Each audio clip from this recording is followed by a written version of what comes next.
America ಅಧ್ಯಕ್ಷ Donald Trump ಒಂದು ಎಕ್ಸ್ನಲ್ಲಿ post ಮಾಡೋ ಮೂಲಕ ಭಾರತ ಮತ್ತು ರಷ್ಯಾಗೆ ದೊಡ್ಡ ಸಂದೇಶವನ್ನ ಕೊಡ್ತಾ ಇದ್ದೀನಿ. ಭಾರತ ರಷ್ಯಾವನ್ನ ನಾವು ಕಳೆದುಕೊಂಡಿದ್ದೀವಿ ಮತ್ತು ಭಾರತ ರಷ್ಯಾವನ್ನ ಚೀನಾಗೆ ಕೊಟ್ಟಿದ್ದೀವಿ ಅಂತ. ಇವ್ರು ಯಾರು ಕೊಡೋದಕ್ಕೆ?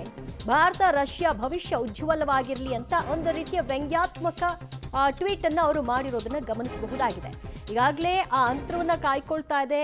ಸ್ವಾರ್ಥಕ್ಕೆ ಅಮೆರಿಕ ಏನ್ ಬೇಕಾದ್ರೂ ಮಾಡುತ್ತೆ ಅನ್ನೋದು ಗೊತ್ತಿರುವಂತಹ ವಿಚಾರ. ಆ ಕಾರಣಕ್ಕಾಗಿಯೇ ಭಾರತ ಮತ್ತು ರಷ್ಯಾ ತನ್ನ ಮುಂದಿನ ಪಥ ಹೇಗಿರಬೇಕು, ಭವಿಷ್ಯ ಹೇಗಿರಬೇಕು ಅನ್ನೋ ನಿಟ್ಟಿನಲ್ಲಿ ಹಲವಾರು ಕ್ರಮಗಳನ್ನ ತೆಗೆದುಕೊಳ್ತಾ ಇದೆ. ರಷ್ಯಾ ಕೂಡ ಭಾರತಕ್ಕೆ ಅಂತಹದ್ದೇ ಬಲವಾದಂತಹ ಸಪೋರ್ಟ್ ಅನ್ನ ಕೊಡೋ ಮೂಲಕವಾಗಿ ಟ್ರಂಪ್ಗೆ ಟಕ್ಕರ್ ಕೊಡುವಂತಹ ಕೆಲಸವನ್ನು ಕೂಡ ಮಾಡಲಾಗ್ತಾ ಇದೆ. ಭಾರತನೂ ಆಗಾಗ್ಗೆ ಎಚ್ಚರಿಕೆಯ ರೀತಿಯಲ್ಲೇ ಕೌಂಟರ್ನ ಕೊಡೋ ಕೆಲಸವನ್ನ ಕೂಡ ಮಾಡ್ತಾ ಇದೆ. ಇದರ ಬೆನ್ನಲ್ಲೇ ಟ್ರಂಪ್ ಮತ್ತೇನೋ ಸಾಧಿಸಿದ್ದೀನಿ ಅನ್ನೋ ರೀತಿಯಲ್ಲಿ ಭಾರತ ಮತ್ತು ರಷ್ಯಾವನ್ನ ಚೀನಾಗೆ ಕೊಟ್ಬಿಟ್ಟಿದ್ದೀವಿ ಅಂತ ಏನು ಇವ್ರ ಕೈಯಲ್ಲಿತ್ತ ಭಾರತ ಮತ್ತು ರಷ್ಯಾ ಇವ್ರ ಕೈಯಿಂದ ಅವ್ರ ಕೈಗೆ ಹಸ್ತಾಂತರ ಮಾಡೋದಕ್ಕೆ.